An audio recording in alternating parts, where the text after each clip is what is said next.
भादरजून तहसील के ग्राम पंचायत शंखवाली सरपंच प्रतिनिधि खेत सिंह राजपुरोहित के नेतृत्व में सैकड़ों किसानों व ग्रामवासियों ने जिला कलेक्टर जालोर के नाम भादरजून तहसीलदार को ज्ञापन सौंपा।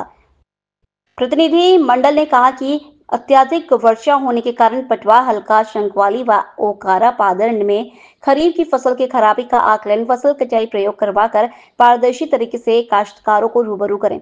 वर्षा अधिक होने के कारण हजारों बीघा खेत पानी से भरे हुए हैं और किसानों की हरी भरी खेती, खड़ी फसलें, मूंग, ग्वार, बाजरा, तिलहन सभी प्रकार की फसलें पानी ज्यादा भर जाने के कारण पूरी फसलें चौपट हो गईं। किसानों ने साहूकारों से ब्याज पर व बैंकों से ऋण लेकर रुपए लिए गए थे, लेकिन बारिश ने खरीफ फसल 2025 की सभी फसलें चौपट कर दी।